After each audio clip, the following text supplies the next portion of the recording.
Kwingineko ni jeshi la IRGC, jeshi la walinzi wa mapinduzi ya Kiislamu la Iran, limesema limejiandaa vya kutosha kwa vita wakati wowote dhidi ya Marekani na Israel. Wakati kulikuwa na mazungumzo ya kumaliza vita kati ya Marekani na Iran, sasa kumekuwa na chokochoko kati ya pande zote mbili, kila upande ukishutumu upande wa pili. Lakini kutokana na chokochoko hizi, jeshi la walinzi wa mapinduzi ya Kiislamu IRGC limetangaza kuwa vikosi vyake vimejiandaa vyema kuliko hapo awali na viko tayari kikamilifu kwa dharura yoyote ya siku zijazo, likisisitiza kwamba kurudi kwa adui kwenye mvamizi wa kijeshi kutakabiliwa na mbinu tofauti za kiutendaji. Jeshi hilo linadai lina silaha za kutosha. Katika vita vya siku 40, jeshi hilo linadai kwamba limetumia 10% tu ya silaha zake na kwamba silaha zilizosalia ni 90%. Hata hivyo, baadhi ya taarifa kutoka kwa CIA ya Marekani pamoja na Mossad ya Israel ni kwamba jeshi la Iran lilifanya tathmini kubwa na kufukua vifusi kutokana na mashambulizi yaliyofanywa katika baadhi ya maeneo ambayo yalikuwa na silaha zao chini ya ardhi. Hata hivyo, silaha hizo zinadaiwa kwamba zimewekewa katika mazingira bora zaidi kwa ajili ya mapambano.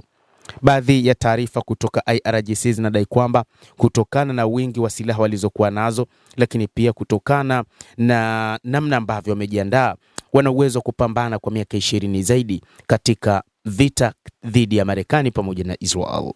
Msemaji wa jeshi hilo, Brigedia Jenerali Hossein Moheb, amesifu uzoefu wa jeshi hilo uliopatikana kupitia mapambano ya moja kwa moja na adui na kusema iwapo adui atarudi kwenye uwanja wa vita, aina ya operesheni, jiografia ya vita na hata aina silaha zitakazotumika zitakuwa ni tofauti kabisa na zile zilizotumika mwaka 2025 mwezi Juni na hata zilizotumika katika vita vya siku 40 kati ya Marekani na Israel dhidi ya Iran.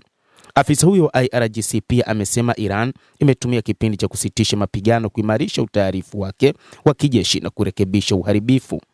Ukweli ni kwamba katika kipindi cha kusitisha mapigano, uwezo wetu wa kijeshi wa kiutendaji umeongezeka, amesema Brigedia Jenerali Hossein Mohebi. Mohebi amesema moja ya matokeo makuu ya makabiliano hivi karibuni na adui ni uelewa wa kina zaidi na utendaji wake. Ameongeza kuwa vikosi vya jeshi la Iran sasa vina uelewa sahihi zaidi na zana za kijeshi za adui, mifumo ya ulinzi wa anga, vituo vya uendeshaji vya operesheni na mbinu zake za mapigano.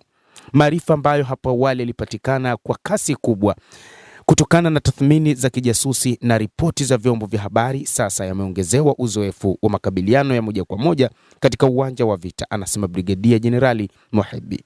Msemaji wa IRGC ametolea mfano wa jinsi katika uvamizi wa hivi karibuni Marekani imeshindwa kuvunja udhibiti wa Iran katika mlango wa bahari wa Hormuz licha ya kutumia uwezo mkubwa wa kijeshi. Aidha, amesisitiza kwamba mamlaka ya Iran juu ya mlango wa bahari wa Hormuz imebaki kama ilivyo bila kubadilika, na ameutaja udhibiti wa njia hiyo ya majini ya kimkakati kama ishara ya nguvu ya IRGC.